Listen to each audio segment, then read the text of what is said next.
Satu hal yang lumrah terjadi perbedaan. Tinggal tadi bagaimana cara menyikapi perbedaan. Jangan sampai perbedaan itu menjadi, karena yang namanya persatuan itu bukan satu. Kalau satu ya satu. Persatuan itu dari beberapa pemahaman kemudian mereka bergandengan tangan. Ini namanya persatuan. Kesatuan yang terdiri dari beberapa kelompok, itu namanya persatuan.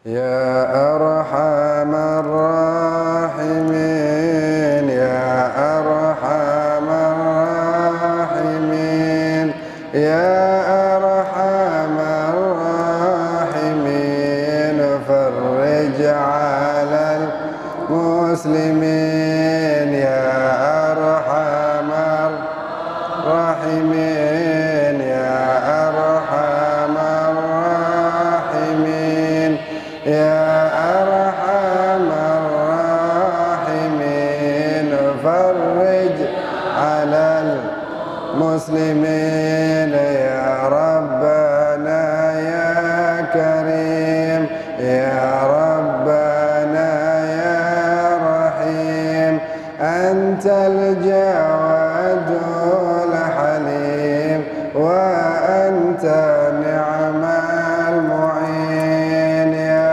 arhamar rahimin, ya arhamar rahimin, ya rahimin, farrij 'alal وليس نرجو سواك، فادرك إلهي دراك قبل الفناء والهلاك، يعم الدنيا والدين، يا الراحمين، يا أرحم يا أرحم الراحمين، فرج مسلمين، وما لنا ربنا سواك يا حسبنا، يا ذا العلا والغنى، ويا قوي يا متين، يا الراحمين، يا أرحم الراحمين، يا راحمين، فرج مسلمين، نسألك وليقيم العدل كي نستقيم على هداك القويم، ولا نطيع اللعين، يا أرحم الراحمين، يا أرحم الراحمين، يا راحمين، فرج على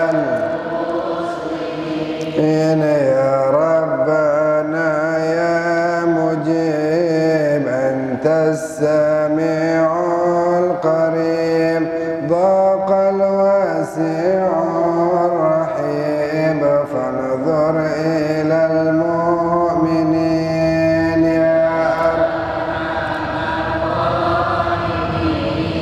يا أرحم الراحمين، يا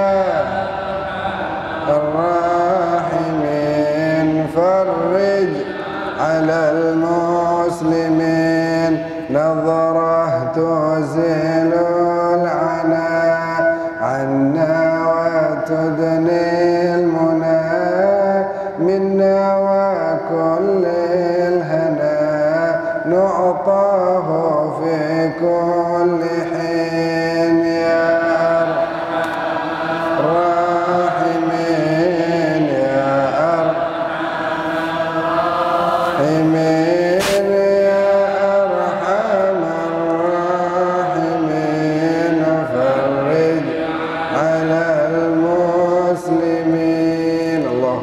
wa sallam wa barik alaihi wa ala alihi. Di pagi yang mulia ini kita bersyukur idh wafaqana wa iyyakum lil julusi wal mukuthi fi hadzal masjid al mubarak. Kita diberikan taufik oleh Allah, diberikan hidayah, inayah di pagi yang penuh barakah ini bisa duduk bersama-sama, bukan sembarang duduk, tapi duduk insyaallah untuk wa tawasau bil haq wa tawasau bis sabr, untuk saling mengingatkan dalam kebaikan dan kesabaran di waktu di mana enggak sedikit dari umat Islam sekarang mungkin masih ada yang tidur di rumahnya, mungkin masih ada yang terlelap dalam tidurnya. Tapi alhamdulillah kita diberikan taufik, kemudahan bangun pada waktunya, kemudian dimudahkan langkah kaki kita untuk bisa hadir sama-sama di majelis yang mudah-mudahan menjadi penyebab turunnya rahmat Allah Subhanahu wa ta'ala. Amin ya rabbal alamin. Alhamdulillah, di masa di mana tidak sedikit atau bahkan mungkin semuanya mendapatkan ujian dari kondisi yang ada, mendapatkan ujian al-khauf wal-ju', ada rasa takut, ada rasa lapar, ada juga yang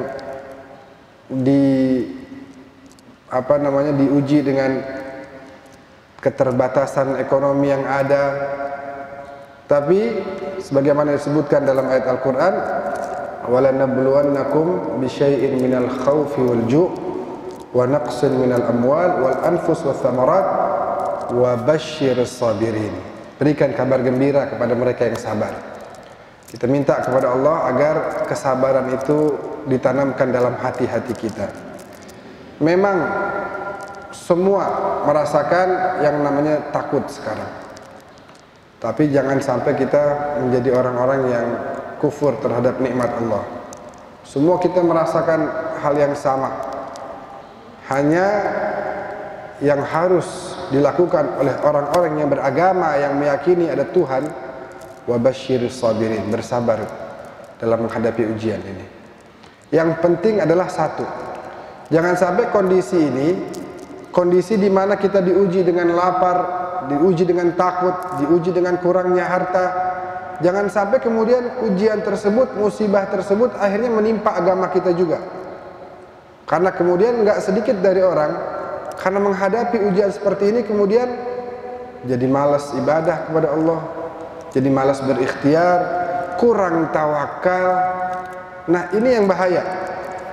Padahal Nabi udah bilang, wala taj'al musibatana fi dinina. Ya Allah, jangan kau jadikan musibah yang kau timpakan kepada kami itu menimpa agama kami. Jadi kita sabar tuh. Kita harus sabar. Kita harus bisa menghadapi ketika diuji dengan takut, diuji dengan lapar, diuji dengan kurangnya harta. Sabar. Yang penting minta sama Allah, ya Allah, nggak apa-apa. Ya, walaupun kita terus minta supaya ujian ini cepat selesai, tapi nggak apa-apa, saya sabar ya Allah, engkau uji seperti ini. Namun tolong ya Allah, jangan kau uji agama kami.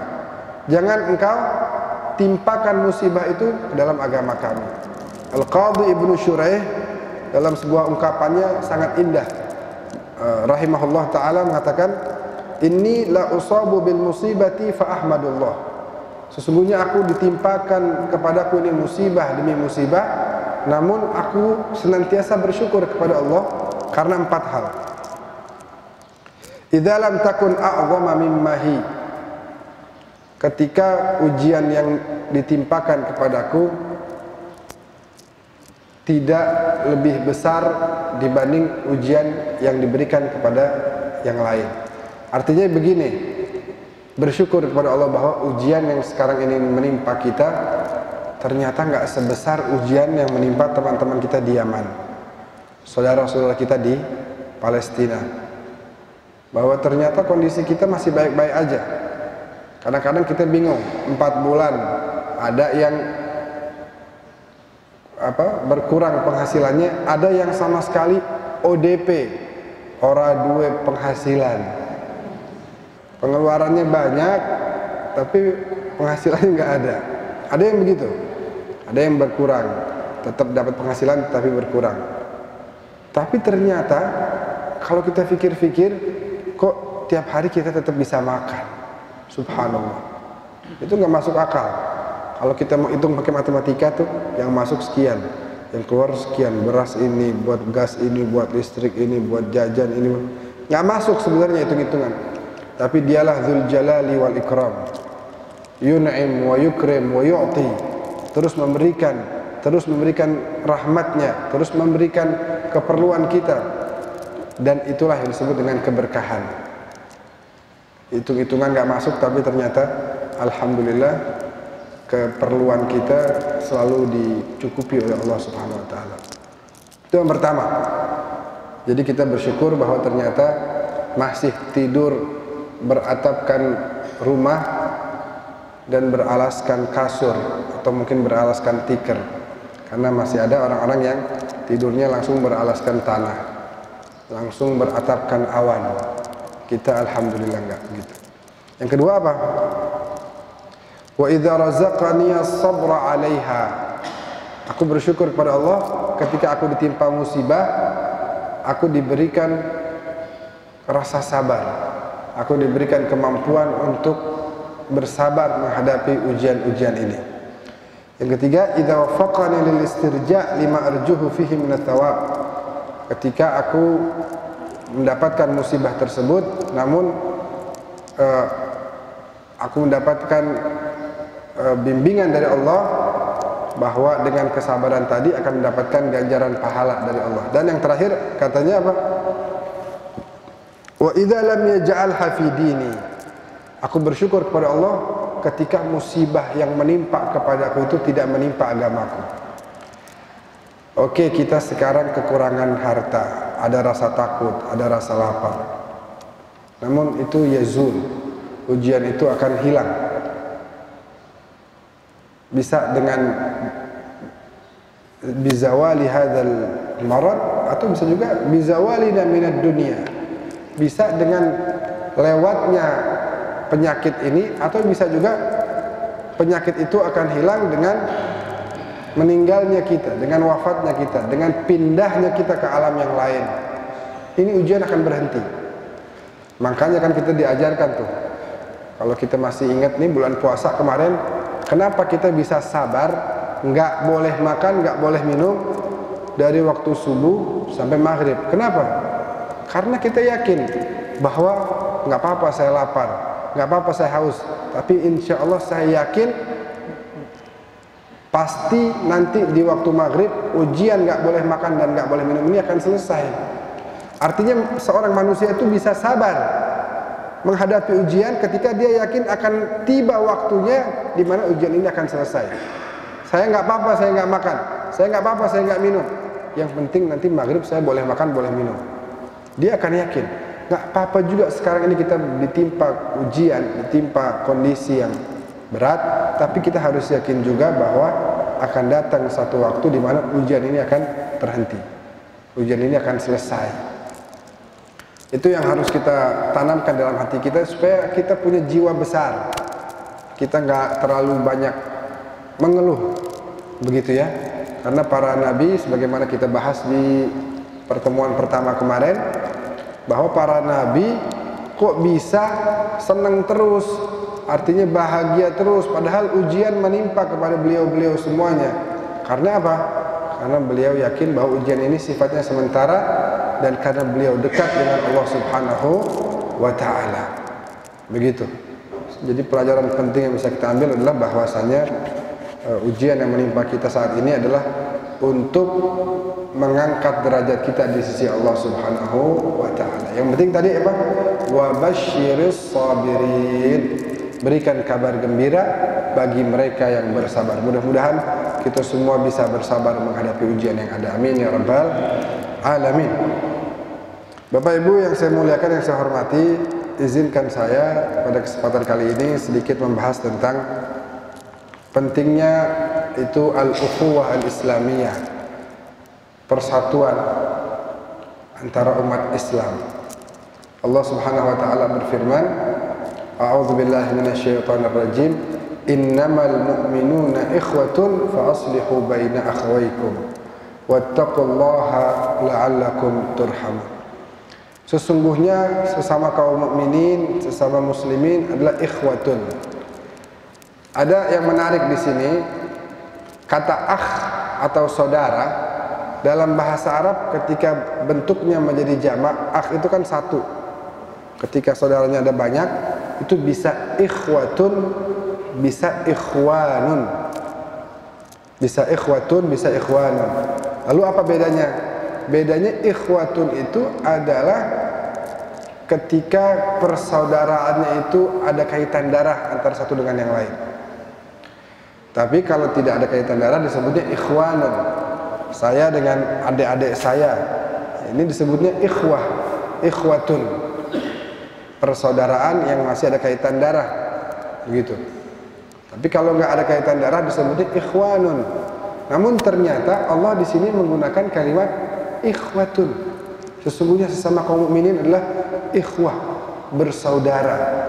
Dan saking dekatnya hubungan saudara itu sampai Allah menyebutnya bukan ikhwanun tapi ikhwatun. Fa aslihu baina akhawaykum. Tugas kalian adalah ketika kalian mendapati ada dua saudara kita sesama kaum muslimin yang berselisih paham adalah mendamaikan antara keduanya. Tugas kita semuanya. Dan bertakwalah kepada Allah agar hendaknya kalian mendapatkan rahmat. Jadi ternyata salah satu kunci mendapatkan rahmat dari Allah adalah dengan menjaga persaudaraan. Kalau kita nggak mampu lagi menjaga persaudaraan, maka salah satu pintu rahmat Allah tertutup buat kita. Allah juga menyebutkan, wa atiullaha wa rasulahu wa la tanaza'u fatafshalu wa tadhhaba rihukum wasbiru innallaha ma'as sabirin. Taatlah kepada Allah dan Rasulnya, wa la tanaza'u, jangan kalian ribut, jangan kalian berantem terus. Nanti apa? Fatafshalu, kalian akan gagal.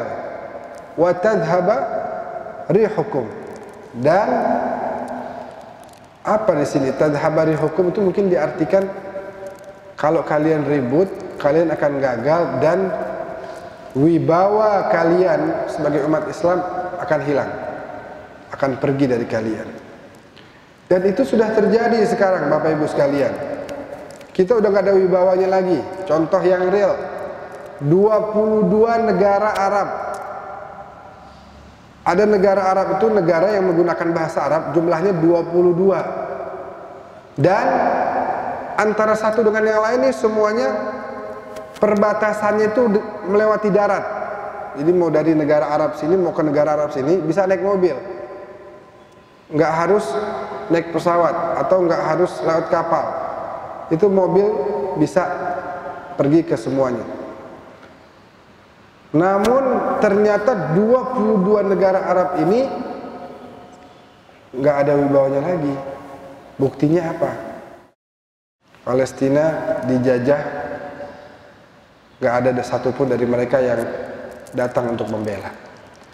22 negara melawan sekelompok manusia yang sudah Allah tetapkan. Wa qadayna ila bani Israil fil kitabi la tufsidunna fil ardi marratain wa la ta'lunna 'uluwan kabira. Allah tetapkan bahwa mereka pasti akan terus berbuat kerusakan di muka bumi. Juga Allah menyebutkan dalam Al-Qur'an,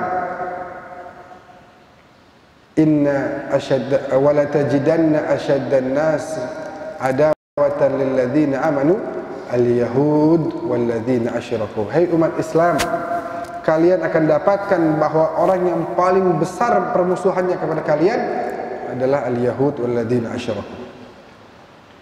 Zionis Israel. Namun sekarang banyak dari kita yang seperti menyalahkan Allah. Allah salah. Bukan Yahudi musuh kita. Musuh kita tuh orang yang beda mazhab dengan kita. Orang yang cara sudut pandang pemahaman agamanya beda. Seakan-akan itu. Karena sekarang umat Islam ribut sama mereka. Orang Zionis nonton televisi, lihat di berita muslimin madhab ini nyerang muslimin madhab itu, yang mati sekian, dia tenang aja udah. Selama ini masih perang sama ini, kita bakal tenang, bakal aman. Ini kan musibah. Kenapa? Karena kita nggak jaga yang namanya persaudaraan. Tapi beda pemahaman, gimana dong? Itu satu hal yang lumrah, sunnatullah. Walau sya'a rabbuka la ja'alan nasa ummatan wahidah. Kalau Allah berkehendak, Allah bisa aja menjadikan kalian satu.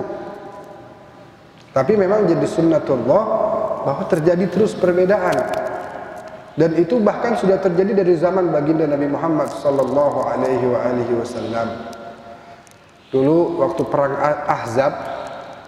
Ahzab itu Nabi sempat bilang sama para sahabatnya. Waktu sholat zuhur, setelah sholat zuhur Nabi bilang, ini contoh real bahwa perbedaan sudah ada dari zaman Nabi. Apa kata Nabi? La yusalliyanna ahadukum al-asr illa fi Bani Quraidah. Tidak boleh, kurang lebih bahasanya begini ya artinya, tidak boleh satupun dari kalian sholat asar kecuali nanti di Bani Quraidah. Akhirnya sebagian besar sahabat segera berjalan menuju ke sana. Mendengar ucapan Nabi tadi, mereka semangat berjalan menuju Bani Quraidah. Sebagian yang lain nggak mampu bercepat-cepat dalam berjalan menuju Bani Quraidah. Sehingga apa? Sehingga ketika datang waktu asar, masih ada kelompok umat Islam yang masih di perjalanan. Terjadilah perdebatan. Ayo kita sholat asar. Udah datang waktu sholat asar. Kata yang lain, jangan. Nabi udah bilang, la yusalliyanna ahadukum al-asr illa fi Bani Quraidah. Nggak boleh sholat asar kecuali di Bani Quraidah. Jadi kita nggak boleh sholat asar di jalan. Kata yang kelompok yang mau sholat bilang, nggak bisa. Ini waktunya udah masuk. Hanya tadi Nabi itu memberikan semangat kepada kita supaya segera, supaya cepat-cepat jalannya. Adapun waktu sholat yang nggak bisa dirubah. Sholat asar ya sholat asar. Jangan sampai kita jalan nyampe sana udah malam, waktu asarnya habis. Nah ini kan perbedaan nih. Akhirnya yang mau sholat ya sholat, yang nggak sholat. Enggak, saya nggak mau sholat. Sampai sholat asarnya di waktu isya. Perjalanan sampai Bani Quraidah itu udah isya. Disampaikanlah hal ini kepada Nabi. Ya Rasulullah, ini tadi sebagian maksa untuk sholat asar, tapi sebagian lagi maksa bilang nggak boleh karena engkau telah mengatakan tidak boleh sholat asar kecuali di Bani Quraidah. Falam yu'annif ahadan. Dalam riwayat itu Nabi tidak menyalahkan salah satu dari keduanya. Tidak ada yang disalahkan oleh Nabi. Karena perbedaan sudut pandang. Yang satu terlalu taat sama Nabi sampai-sampai omongan Nabi letterlek harus dijalanin. Yang satu taat juga sama Nabi mengatakan bahwa waktu asar itu sampai terbenamnya matahari. Jadi dua-duanya sebenarnya dalam keadaan taat kepada Nabi, hanya sudut pandangnya yang berbeda. Lalu apakah ada yang disalahkan oleh Nabi? Nggak ada. Nggak ada. Ternyata Nabi tidak lam yu'annif ahadan. Nggak ada yang disalahkan oleh Rasulullah. Intinya bahwa ternyata perbedaan itu, ijtihad itu sudah ada dari zaman Nabi. Jadi apalagi sekarang 1400 tahun setelah Rasulullah Sallallahu Alaihi Wasallam, satu hal yang lumrah terjadi perbedaan. Tinggal tadi bagaimana cara menyikapi perbedaan. Jangan sampai perbedaan itu menjadi, karena yang namanya persatuan itu bukan satu. Kalau satu ya satu. Persatuan itu dari beberapa pemahaman kemudian mereka bergandengan tangan. Ini namanya persatuan. Kesatuan yang terdiri dari beberapa kelompok, itu namanya persatuan. Kalau kita pergi ke Mekah, pergi ke Madinah, nanti insya Allah semua yang hadir di sini segera diberikan rezeki yang halal, yang barakah. biar bisa ibadah ke Mekah dan Madinah. Kita akan lihat tuh, ada yang sholatnya kayak begini, ya, ada yang sholatnya kayak begini, ada yang sholatnya kayak begini, tapi nggak ada yang sholatnya kayak begini, nggak ada. Insya Allah nggak ada. Ini macam-macam, yang begini gitu ya, yang tangannya diluruskan, banyak perbedaan semuanya, tapi semuanya menghadap Ka'bah yang sama. Semuanya menggunakan kain ihram yang sama dalam beribadah umrah dan haji. Intinya perbedaan itu pasti satu hal yang pasti ada. Perbedaan adalah satu hal yang pasti ada. Gak mungkin yang namanya perbedaan itu tidak ada di tengah-tengah kita. Baik. Sebenarnya kalau kita mau bahas masalah persaudaraan, masalah menghormati satu dengan yang lain, bukan hanya sesama umat Islam. Sayyidina Ali mengatakan, al-insan imma akhun laka fid din aw nadhirun laka fil khalq. Manusia itu antara dua, saudara seagama atau sesama makhluk Tuhan. Kira-kira orang yang nggak seagama dengan kita, dia makhluk siapa? Hah? Yang ciptakan dia siapa? Allah tabaraka wa ta'ala. Al-insan imma akhun laka fid din aw nadhirun laka fil khalq. Jadi sampai-sampai sekali waktu salah seorang sahabat terlambat sholat berjamaah di masjid. Ketika ditanya, kenapa terlambat? Dia bilang, tadi waktu saya jalan, ada orang tua Yahudi berjalan dengan jalan langkah yang lambat. Lalu kemudian saya nggak mau mendahuluinya. Satu hal yang tidak sopan. Itu pertama. Yang kedua, saya ingin bantu menjaga dia, takut ada apa-apa, udah tua, jalannya sulit. Sampai kemudian dia belok, ya, kemudian dia menuju ke arah tujuannya, baru saya segera menuju ke masjid.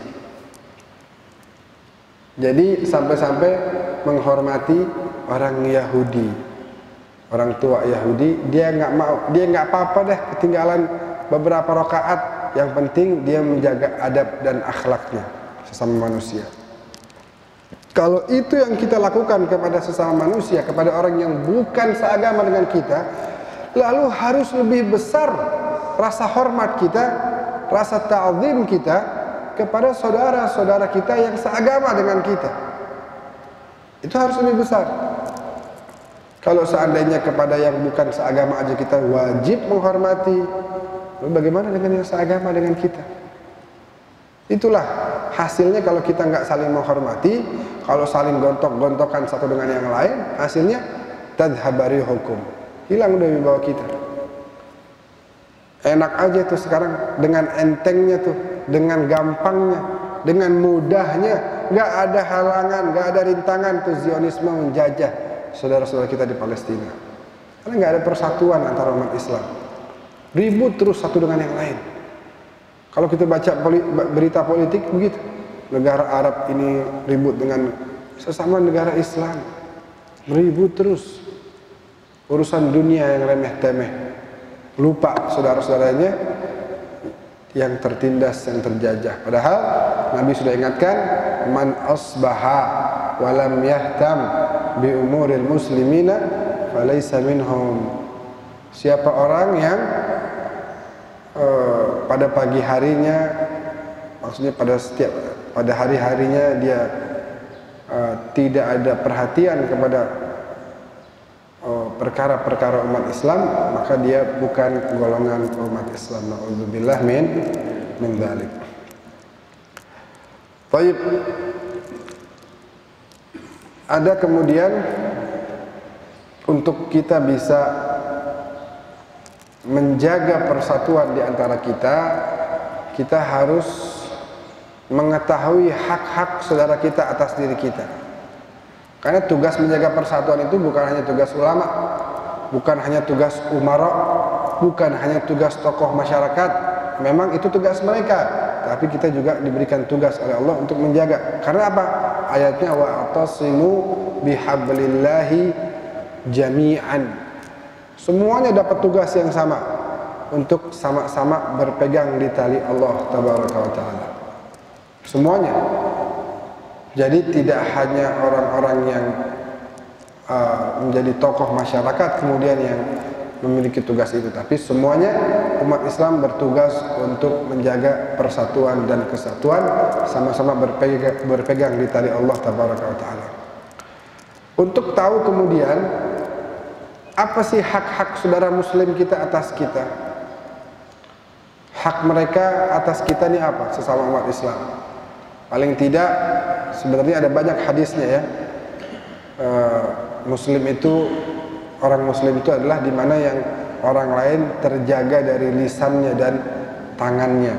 Lisannya nggak mencaci, tangannya nggak menzalimi, nggak ngambil hak orang, nggak mukulin. Lisannya juga nggak caci maki, nggak menghina, nggak membohongi, nggak memfitnah, nggak mengadu domba. Di sini juga ada hadis, hakul muslim alal muslim sit. Hak seorang muslim atas muslim lainnya setidaknya ada 6. Sehingga nanti kalau kita jalankan yang 6 ini, kita bisa menjaga persatuan dan kesatuan umat Islam insya Allah. Apa aja yang pertama? Idza laqitahu fasallim alaih. Kalau engkau ketemu dengan muslim, saudara muslimmu, maka ucapkan salam kepadanya. Assalamualaikum. Waalaikumsalam. Katanya itu diantara tanda-tanda akhir zaman bahwa orang tidak mengucapkan salam kecuali kepada yang dikenalnya. Dia hanya mau mengucapkan assalamualaikum kepada orang yang dia kenal. Ini tanda-tanda akhir zaman, tanda-tanda dekatnya kiamat. Kan sekarang banyak yang kayak begitu, nggak kenal nggak mau salam. Padahal kita sebar aja, kita jalan nih, ketemu orang, assalamualaikum, assalamualaikum. Ucapkan salam, afsyus salam, sebarkan salam. Jadi kita sebarkan terus tuh dengan mengucapkan assalamualaikum dan dijawab waalaikumsalam. Paling tidak kita udah menurunkan rahmat Allah, menurunkan berkah dari Allah. Waalaikumsalam warahmatullahi wabarakatuh. Dapat rahmat, dapat berkah, dapat kedamaian dari Allah. Jadi kalau ketemu ucapkan salam. Mungkin dulu sekalian salaman gitu ya. Kalau sekarang mungkin kalau emang nggak bisa salaman, apa ucapkan salam aja, assalamualaikum gini. Macam-macam deh salamnya, ada yang begini, ada yang pakai begini, macam-macam sekarang. Nggak ada masalah deh untuk sementara menjaga kondisi kesehatan masing-masing. Al-muhim yang pertama adalah mengucapkan salam. Yang kedua apa?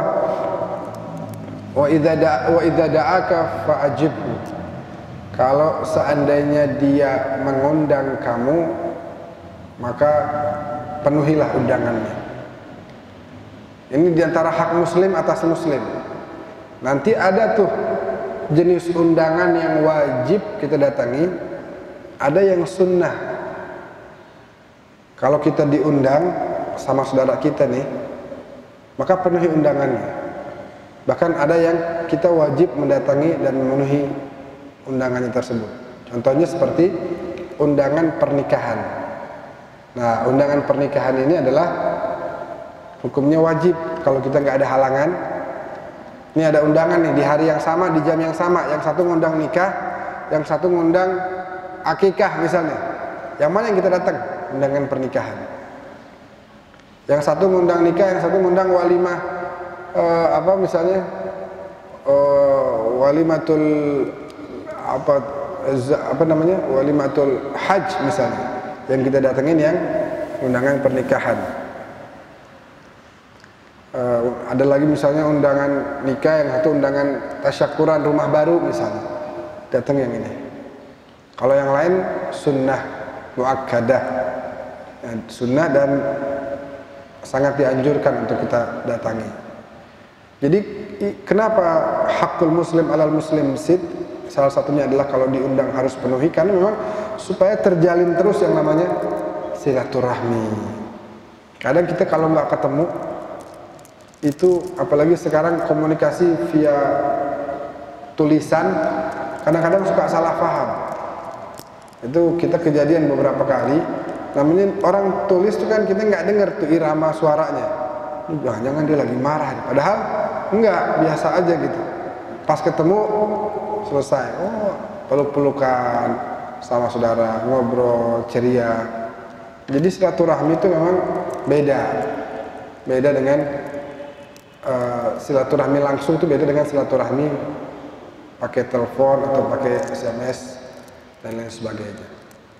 Begitu. Jadi bahkan kita dianjurkan kalau mengundang acara, misalnya kita mau nikahin anak kita, ngundangnya juga datang. Jangan ngundangnya pakai pesan aja, kecuali memang berhalangan. Nah, ngundangnya juga datang ke rumahnya, serahkan ketika memang kita mampu untuk menjalankannya, supaya terjalin terus silaturahmi. Kalau kita datang silaturahmi ya Pak, ntar insya Allah dia datang juga ke acara kita. Kalau kita ngundang lewat SMS, ntar amplopnya juga, kalau acara pernikahan difoto doang sama dia tuh. Nih amplopnya nih, wah nggak nyampe ya, nggak nyampe. Itu yang kedua. Yang ketiga apa? Wa idzastansahaka fansah lahu. Kalau ada saudaramu yang datang meminta nasihat, meminta arahan, meminta bimbingan, maka berikan nasihat, berikan arahan, berikan bimbingan. Ya, biasanya kan orang datang kepada orang yang dianggap layak untuk memberikan arahan, untuk memberikan nasihat. Berikan nasihat. Ini adalah salah satu hak muslim kepada muslim lainnya. Wa idza atasa fahamidallaha fashammidhu. Kalau bersin, saudara kita bersin nih, terus dia bersyukur mengucapkan alhamdulillah, maka syammidhu, ucapkan yarhamukallah. Nanti balasnya apa? Balasnya yahdikumullah. Ada teman kita nggak tahu, dia bersin ucap alhamdulillah, kita bilangin yarhamukallah. Ya Allah, dia nggak tahu karena mungkin nggak pernah menghafalkan, nggak pernah dipraktekkan, sehingga dia lupa. Apa tadi ngomong apaan? Udah pokoknya doa juga ada doa, padahal baik. Jadi bayangin, bersin aja jadi penyebab saling mendoakan antara satu dengan yang lain. Itu indahnya Islam. Dan memang bersin itu kan mengeluarkan bakteri-bakteri. Makanya sekarang apalagi corona nih, jaga kalau bersin. Jangan main bersin aja depan muka orang. Itu penyakit tuh yang keluar tuh. Nah, karena penyakit keluar, bakteri keluar, tubuh jadi sehat, maka harus bersyukur. Alhamdulillah. Yang sebelahnya doain yarhamukallah. Lalu didoain lagi yahdikumullah. Itu kan indah sekali. Ternyata hal kecil bisa menjadi penyebab saling doa antara umat Islam. Yang kelima, wa idza marida fa'udhu. Kalau sakit, datengin, jenguk. Ini diantara hak muslim atas muslim lainnya. Datengin, jenguk, hibur dia, ucapin misalnya, wah udah sehat ini, masya Allah, oh, udah segar dah, kawin lagi ya, wah sehat.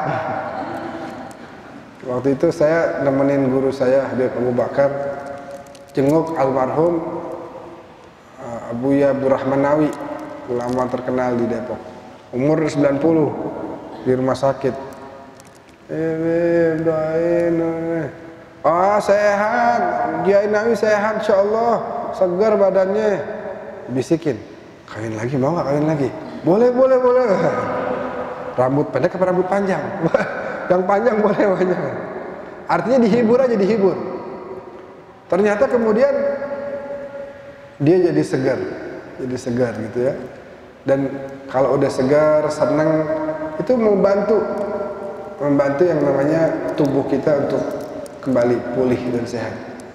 Atahsabu annaka jurmun saghirun wa fikam tawal alamul akbar. Apakah kamu kira kamu ini adalah satu makhluk yang kecil? Kata Sayyidina Ali, wa fikam tawal alamul akbar, padahal dalam tubuhmu terdapat tanda-tanda kebesaran Allah Subhanahu wa taala. Kalau kita sakit tuh, luka robek misalnya, itu kalau ada kamera tuh pernah saya lihat tuh di YouTube kamera yang zoomnya ribuan kali, itu bekerja tuh, sel-sel tubuh kita semua bekerja.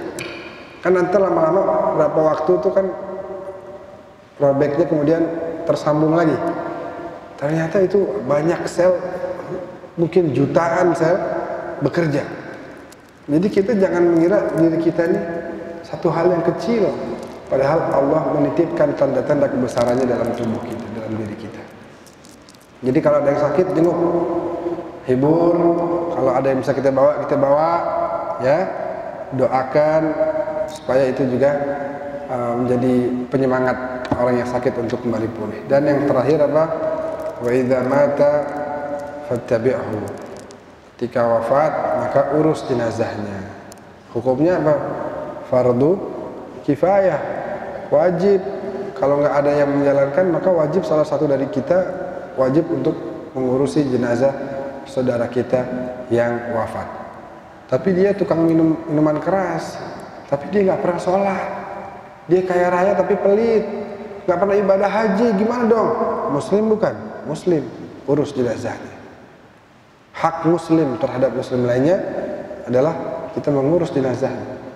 Urusan itu adalah urusan dia dengan Allah.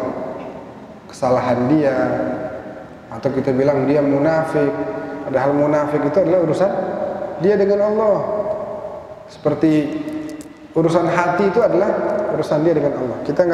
Kita nggak pernah. Kalau dulu di zaman Nabi ada satu sahabat, Hudzaifah Al-Yamani. Dia itu tahu orang munafik apa bukan munafik karena diajarkan langsung oleh Rasulullah. Sehingga ada orang-orang yang ketika meninggal, Hudzaifah nggak mau ikut nguburin karena munafik. Ketika dia tahu bahwa munafik, itu boleh-boleh aja.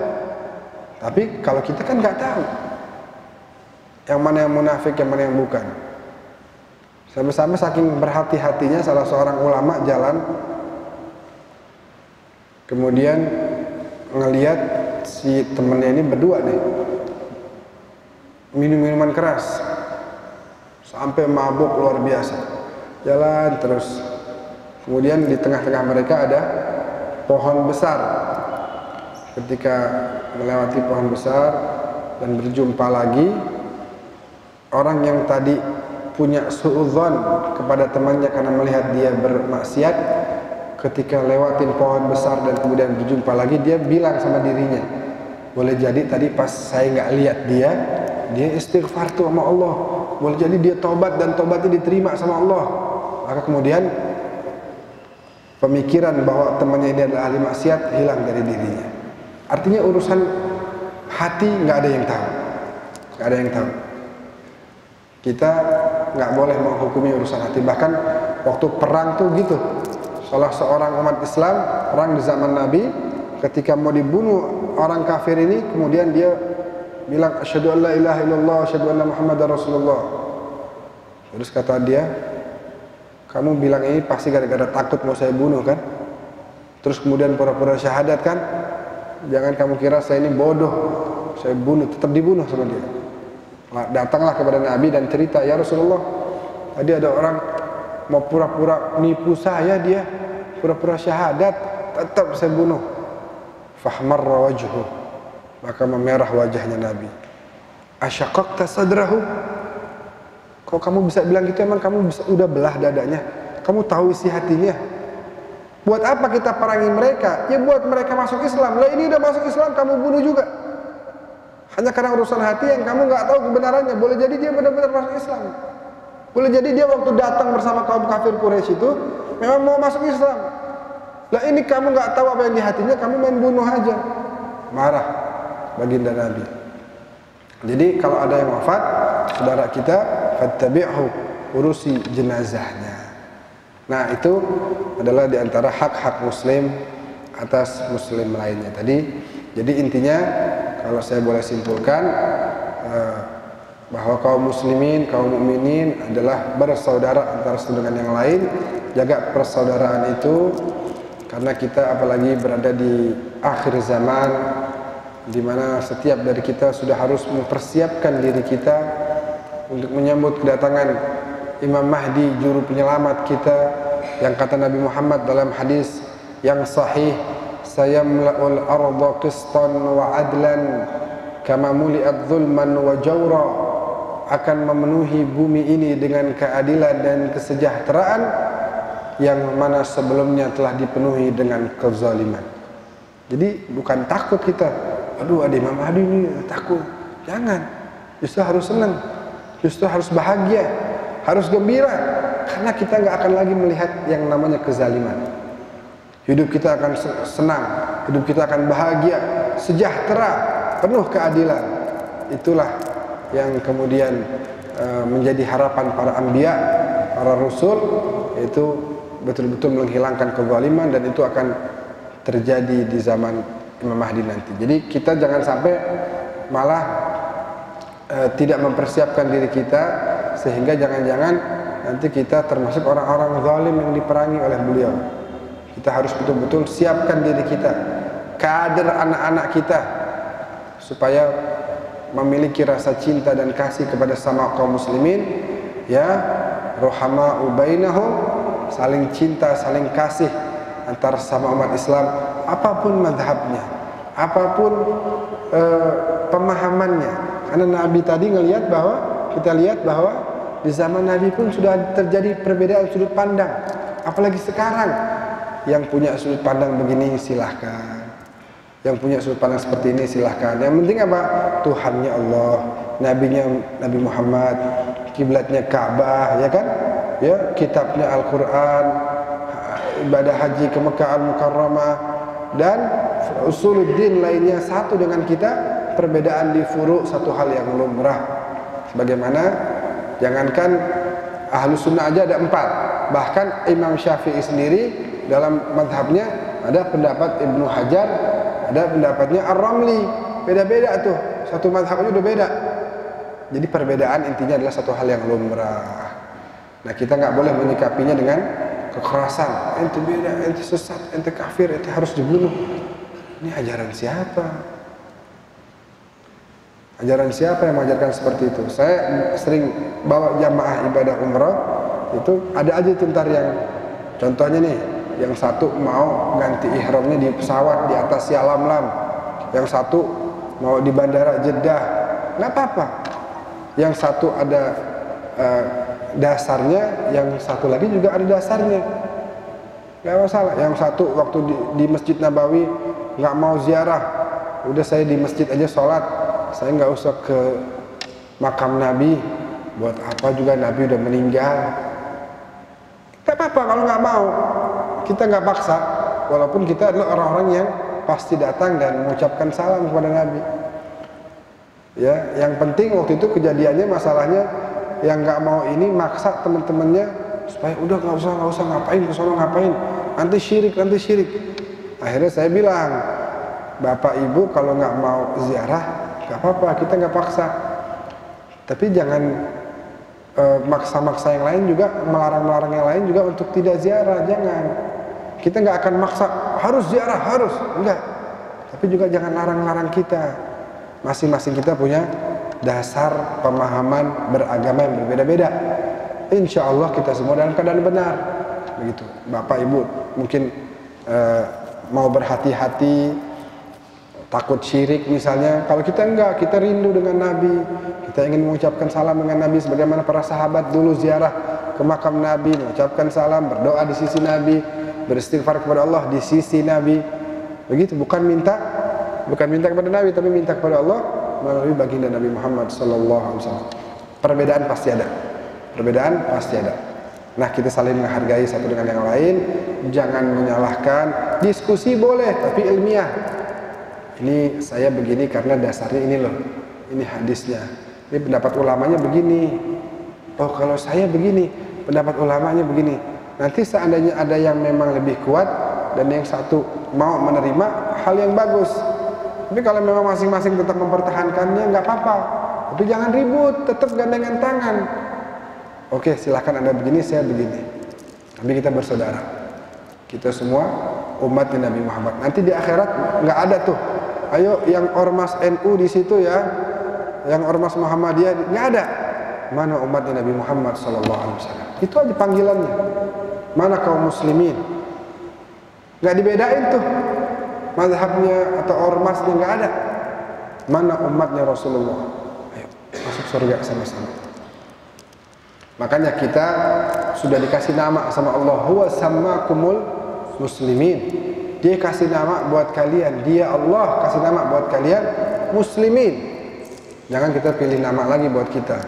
Enggak, saya bukan muslimin, saya ahlus sunnah. Enggak, saya bukan muslimin, saya ahlul bait. Enggak, saya bukan muslimin, saya salafi. Enggak, Allah udah kasih nama, kalian ini muslimin. Apapun ormasnya, apapun madhabnya, kalian muslimin. Kalian bersaudara, kalian bersatu. Bendera kalian adalah benderanya Nabi Muhammad sallallahu alaihi wasallam. Nah, jadi kita harus tetap jaga persatuan antara kita. Perbedaan satu hal yang lumrah, tetap bergandengan tangan. Jangan sampai kita wala tatanazzalu wala tatanazza'u fatafshalu wa tadhhab rihukum. Karena kalau kita ribut, kita akan gagal, kita akan hilang wibawa umat Islam dari kita, dan orang-orang jahat yang berniat jahat pada kita akan dengan mudah merusak, menghancurkan barisan umat Islam. Tapi kalau kita kokoh, kita berpegang yang kuat, ya kita punya barisan yang mantap, kebunyanin marsus, kita punya barisan yang kokoh, maka insya Allah siapapun lawan kita akan takut melihat kita. Kalau dulu umat Islam yang sedikit aja di perang Badar bisa menang karena mantap barisannya, apalagi sekarang umat Islam miliaran jumlahnya, tapi nggak mampu kemudian melawan penindasan yang terjadi kepada saudara-saudaranya. Kenapa? Karena selalu ribut sama kita. Nah, ayo kita mulai sekarang saling menghargai, diskusi ilmiah satu hal yang baik, jangan diisi dengan keributan antara kita, dan mudah-mudahan Allah tabaraka wa taala senantiasa membimbing kita agar kita tidak keluar dari jalannya baginda Rasulullah sallallahu alaihi wasallam. Amin amin ya rabbal alamin.